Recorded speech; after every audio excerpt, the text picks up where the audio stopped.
C'est ici que va commencer notre petite exploration des souterrains de Tulle. Il y a plein de choses à découvrir et à apprendre là-dessous. Et c'est Michel Escura qui va nous en parler. On vous suit, Michel. Allez-y.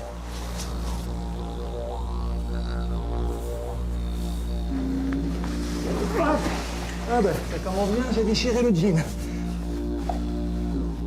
C'est quoi ces conduites là, Michel, sur le côté? Alors on peut y mettre plusieurs hypothèses. Ça peut être de l'eau qui est arrivée en cours de XXe siècle ou tout simplement des évacuations. Donc là on est dans un couloir pas large, hein, à peine 1 mètre de largeur et bon, allez quoi, 1,50 m de hauteur. Cette partie du souterrain reliait le site du Grand Séminaire au site du couvent des Ursulines qui lui était situé en bordure de Corrèze. Au fil du temps, on peut imaginer qu'il a eu plusieurs usages. Il peut y avoir eu un usage de circulation, mais plus tard, on a cherché à canaliser l'eau et les égouts. Et en fait, on se retrouve vraisemblablement avec plusieurs réseaux plus ou moins parallèles. On peut imaginer que dans la ville, il y a d'autres souterrains beaucoup plus vieux que celui-ci et certainement même qui datent du Moyen-Âge. On a des traces, ils sont mentionnés, des souterrains depuis l'époque moyenâgeuse, voire même avant. Et au fil du temps, c'est toujours développé une espèce de réseau, un maillage de la ville de Tulle, avec des endroits où on pouvait circuler, ou se réfugier, ou tout simplement des tunnels aussi qui servaient à des travaux. Michel, là, il y a une porte. Qu'est-ce qu'il y a derrière?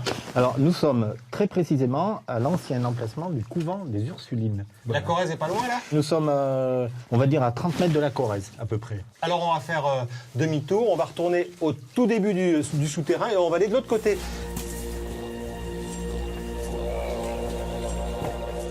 Oh. Alors là, ça vraiment, ça se resserre de plus en plus. Le souterrain fait à peine, même pas 1 mètre de haut. Et on arrive au bout là, Michel? Alors, on arrive presque au bout. Alors, regardez, on a envie d'aller tout droit. Vous voyez?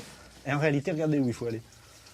En haut, voilà. C'est-à-dire que tous ces barreaux permettent de monter sur environ 2 ou 3 mètres et de rejoindre une autre galerie identique à celle de tout à l'heure, à hauteur d'homme, qui nous amène jusqu'au conseil départemental. Donc notre route s'arrête là, nous on peut pas aller plus loin, il faudrait être équipé autrement.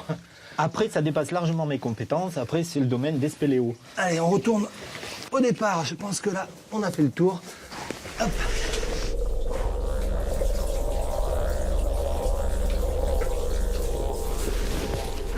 Et voilà, nous voilà de nouveau à l'air libre. Merci Michel, merci de nous avoir fait visiter le souterrain de Marbeau. On va le refermer, hein, c'est un plaisir. Évidemment. Hop. Et on va lui redonner la clé à la mairie qui nous l'avait prêtée. À bientôt.